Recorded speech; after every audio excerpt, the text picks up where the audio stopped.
Hello there, my name's Gary Sims from Android Authority. Now, it's fairly well known that Sony's mobile division is struggling. In fact, really the company has entered into a make or break period where if it doesn't see profitability soon, then maybe the whole mobile unit could be for the chop. And this is the background in which we turn to the new Z5 series, particularly the Z5 Compact. Now, I did an unboxing on Periscope a few days ago, and now it's time for the full review. So if you're ready, let's go.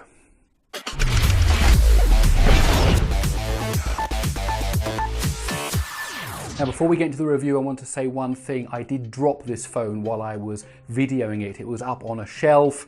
It was about this high. It was outside. The wind blew and the phone fell down. It fell straight flat on its face. The screen didn't break, but you will see there are some scuff marks on the side. So if you wanted a drop test, there it was. Unfortunately, the camera wasn't rolling, so I couldn't capture it, but the phone did survive. So please excuse the scuff marks when you see some of the close-ups. Okay, let's go. The design of the Z5 Compact will be instantly familiar to anyone who's acquainted with Sony's other Z devices, particularly the Z3 Compact. Now, as you can guess from the Compact name, this is a smaller version of the Z5 Premium and the standard Z5. However, it does use exactly the same design language as its bigger siblings, including the signature button layout from Sony, which includes that dedicated camera button and a large power button in the middle of the right-hand side bezel. However, a downside of Sony's layout is that the volume rocker is towards the bottom right-hand side, and it really is hard to reach regardless of which hand you are using to hold the phone. Now, going around the device, you'll find the 3.5mm headphone jack along the top. On the bottom, you'll find the USB port along with a microphone hole, and there's also a microphone hole up towards the top. On the right hand side, you'll find that signature button layout, as I've already mentioned, and on the left hand side, you'll find a flap which protects the SIM card and the SD card. And funny enough, it also has a strange piece of rollout plastic which contains the CE and FCC information on it. On the front, you'll find the 4.6-inch display, which has a resolution of 720p, which gives us a pixel density of around 323. On the back of the phone, you'll find the 23-megapixel camera and a flash and a couple of Sony logos. One thing is sure, although the phone has been updated, particularly the power button has been changed to incorporate the fingerprint reader, the Z5 Compact remains quintessentially a Sony device. So let's talk about the display. Now, since this is the compact version, as I've already mentioned, it has a 4.6-inch display with a 720p resolution. However, I must say the screen is very crisp. The colour reproduction is good due to the triluminous display technology along with the X-Reality engine that comes from Sony. It's also got great viewing angles because it is an IPS screen, and Sony have also included in this model a dynamic contrast enhancer, which according to Sony makes the brighter parts of the screen brighter and the darker parts a truer, deeper black. Of course, the real question is, do you want a 4.6-inch display?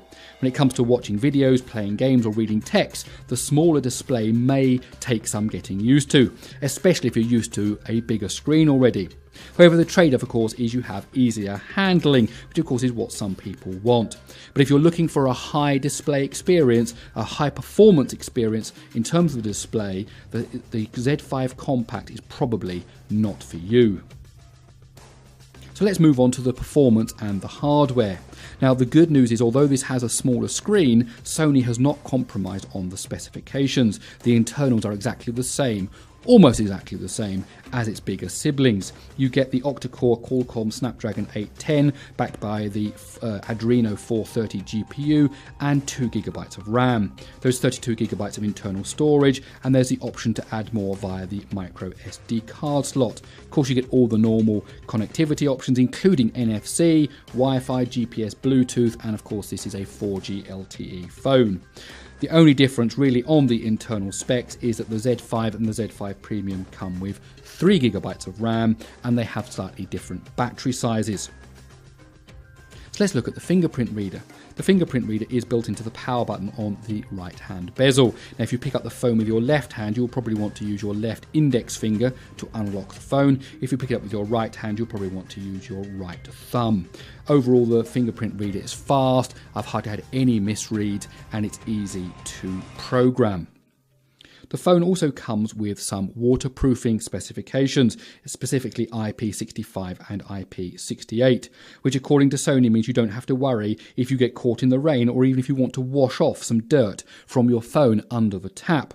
However, Sony does recommend that you don't put the device completely underwater, that you don't expose it to seawater, and that you don't pour hot drinks on it. As for sound, the Z5 Compact features dual front-facing speakers that mean the sound is unobstructed when you're placing the phone on a flat surface, and it always means that the sound is projected upwards and outwards from the phone. Now, these speakers can get pretty loud, considering this is a 4.6-inch display. However, at the higher volumes, the sound does lose some depth and it can sound a bit tinny, a bit squeaky.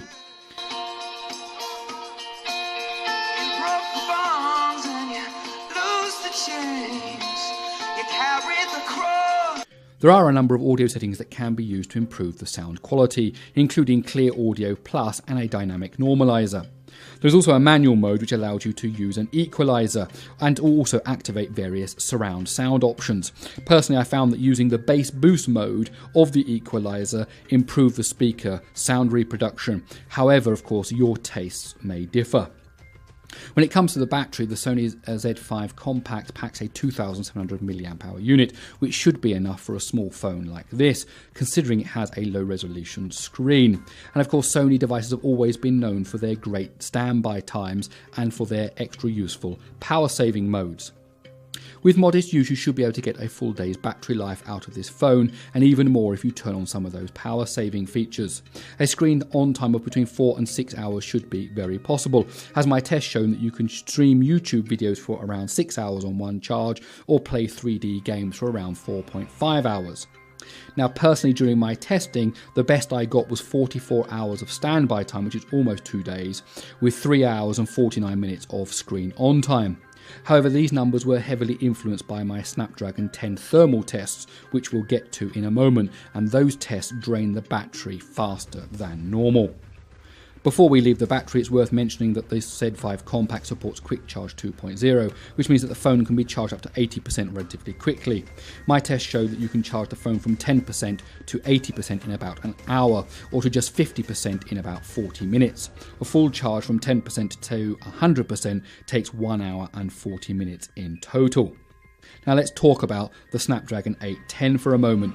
This CPU, of course, got a lot of bad press when it first appeared because people reported overheating issues, and as a result the CPU speed was throttled and of course therefore the performance dropped. Now, in an effort to rebuild confidence in the Snapdragon 810, Qualcomm released a newer version of the SoC with a 2.1 label on it. And it looks like Qualcomm's plan has worked because Sony, of course, has picked up the chip for its Z5 line, as did Huawei for the Nexus 6P. But the question still remains, does the 810 version 2.1 overheat?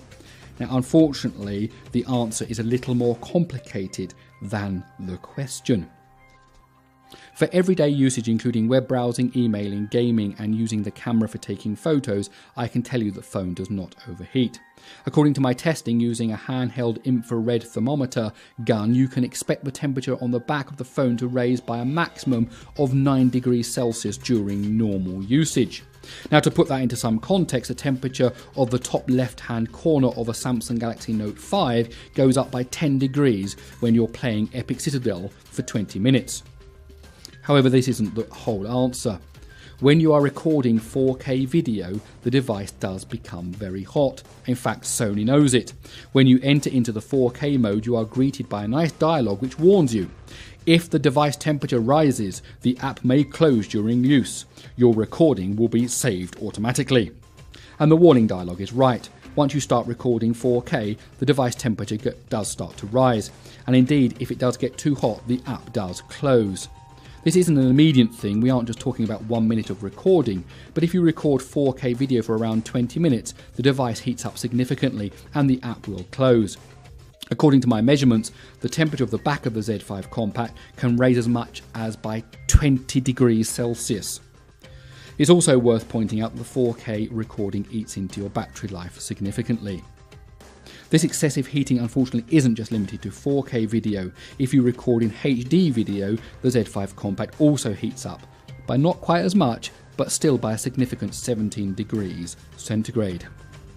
In terms of general performance, the Snapdragon 810 is an absolutely excellent processor.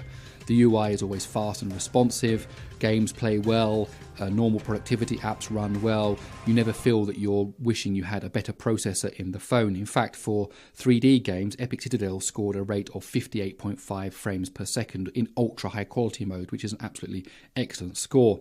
And in terms of Antutu, the maximum I saw was 62,130. Now it's interesting, having run the 4K video test, which heated up the device a little bit, the Antutu score then dropped to 50,955, which is about 80% of what the maximum score is. So let's move on to the camera. With a 23 megapixel Sony Xperia RS sensor, a wide-angle 24mm lens, and of course that option for 4K recording, I was really looking forward to see what the Z5 compact camera could do. However, I must confess that I am a little disappointed.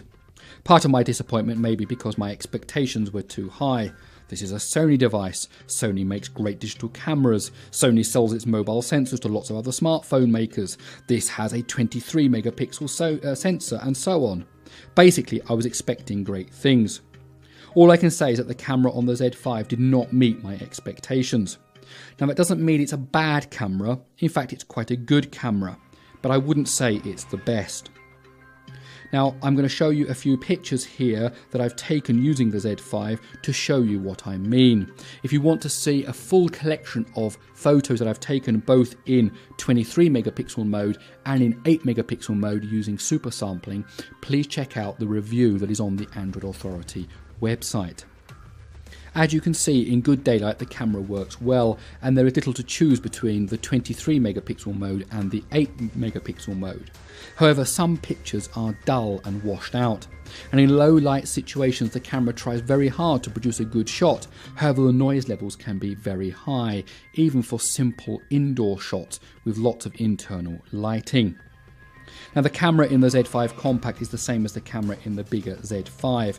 Now for a deeper comparison, you should also check out our camera shootout between the Z5, the LG G4, the Galaxy Note 5 and the iPhone 6s, which you will find on the Android Authority website. Having said all that, my disappointment about the camera's performance was slightly alleviated by the bundled camera app.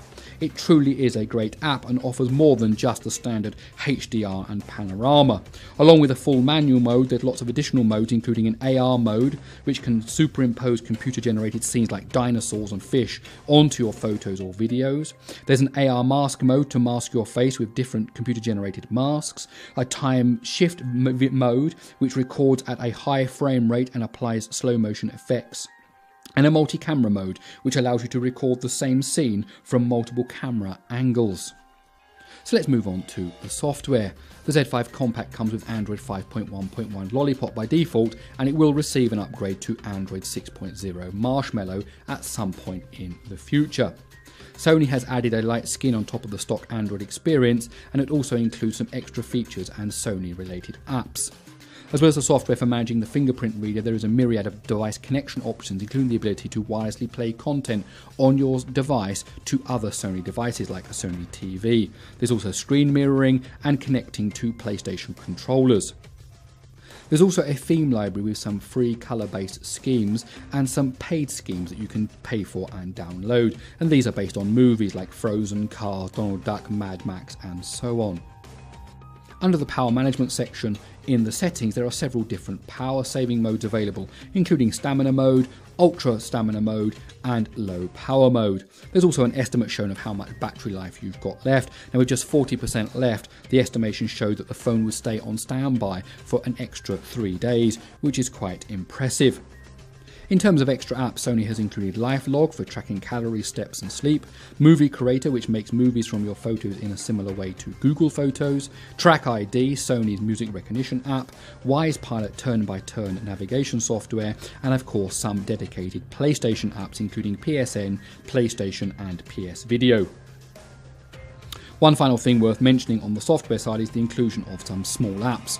When you tap on the Recent Apps button, there is a small toolbar with a selection of small apps like a calculator and timer. And if you tap on the little up arrow, you'll be given other apps including a mini browser, Gmail and the Music app. So what about the price? The Z5 Compact is available in the UK from a variety of carriers and outlets and costs around £429 without a contract. In Europe you can buy it off contract directly from Sony for €599. There is no news yet of when the Z5 series will officially reach the USA, however you can find it on Amazon.com. At the time of writing I found one seller who was selling it for $580, however the average seemed to be around $700. And so there we have it, the Z5 Compact. Now, if you were going to buy this phone, the decision really comes down to whether you want a phone that's smaller than 5 inches or not. If you are looking for a sub 5-inch display, then this could be the very phone for you. You've got flagship specifications, you've got the IP certification, and you've got all the extra apps from Sony. However, don't forget it only has a 720p display, the camera isn't as good as the hype would leave you to believe, and if you record 4K video, the device is going to overheat. Well, my name's Gary Sims from Android Authority. I hope you enjoyed this video. If you did, please do give it a thumbs up. Also, please tell me what you think about the Sony Z5 Compact. In fact, all of Sony Z5 series, what you think about Sony phones in general. Please use the comments below to tell me all about that. Also up here, you're going to see some links for subscribing to Android Authority's YouTube channel and also some links for social media for both me and for Android Authority. And as for me, I'm going to see you in my next video.